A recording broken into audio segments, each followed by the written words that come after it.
All right, Alex Edler suspended for 2 games for kneeing Toronto's Zach Hyman. This is coming from NHL Player Safety on Twitter, of course, at 1:03 p.m. And this is pretty much what we expected. And they talked on the broadcast last night during the intermission that usually a knee is 1 game or 2 games. And in this condensed season, I didn't really see it being more than 2 games.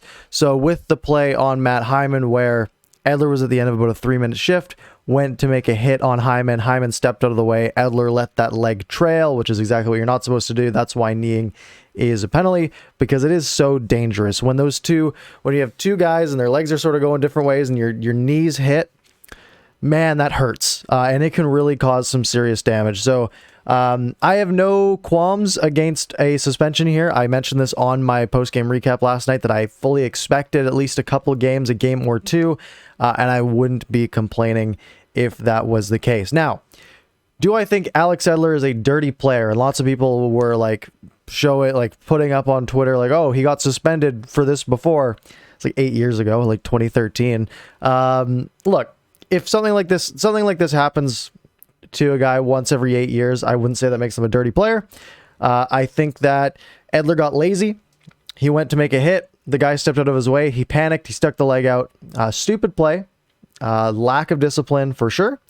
But nonetheless, I don't think it's an intentionally malicious play to try to hurt Zach Hyman. So no qualms here with the suspension.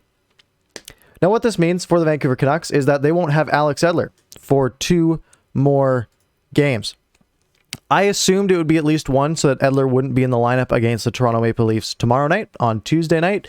That made the most sense to me. He'll also miss the game on Thursday as well. So what does this mean for the Vancouver Canucks lineup? So last night, Edler and Myers got a lot of the ice time. Myers ended up playing 30 minutes, including overtime, once Edler was kicked out of the game with that major penalty for the knee. Second pair was Hughes Hamonic, and third pairing was Brisebois Chatfield. Now, people that were missing from this game, the Canucks do have a lot of people who could reasonably slot in here. Guys like Nate Schmidt. If Nate Schmidt is able to come back soon, then he could slot in. But the fact that he didn't play last night, we don't know the exact timeline, being on the COVID list still. Could be 1 day, could be a few. We don't know how serious his illness is. A guy like Ole Juolevi could be a factor here as well. I know lots of Canucks fans want to see Ole Juolevi get more ice time. That's something that I would definitely be rooting for.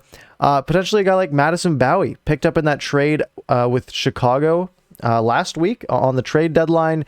He should be completing his 7-day quarantine either tomorrow or the next day. So that would mean he'll either be able to play tomorrow night or he won't be able to play until Thursday against Ottawa. If he is able to play tomorrow night, I would not be surprised if Travis Green worked to slot him in. I think this management group wants to see Madison Bowie and what they have in him, so we could see Bowie slot in. And the other 2 guys here that I have listed are Brogan Rafferty and Ashton Sautner. Now, I was kind of surprised that Ashton Sautner didn't play last night, potentially over a guy like Brisebois. We did see Chatfield, though, make that really nice play to Höglander to get the game tying goal in the 3rd period. So they might not want to take Chatfield out of the lineup. They might do something like leave Myers, Hughes, Hamonic, and Chatfield in, and then have in maybe like an Ole Juolevi and Madison Bowie, or a Sautner Bowie, or Schmidt Bowie. I think Bowie's probably going to be playing because the Canucks want to see what they might have in him. Anyways, pretty quick video here. Alex Edler suspended 2 games from NHL Player Safety. Again, don't really have an issue with it. It is what it is. Alex Edler's quest to get 100 goals in the NHL will have to wait. And obviously, we hope that Zach Hyman is okay. Didn't return to the game last night. Didn't look great for him. Hopefully, he's able to return at least in time for the playoffs for the Toronto Maple Leafs. Anyways, that's all I've got for this one. I'll see you guys tonight on Canucks After Dark every Monday night, 10 p.m. I'll talk to you later.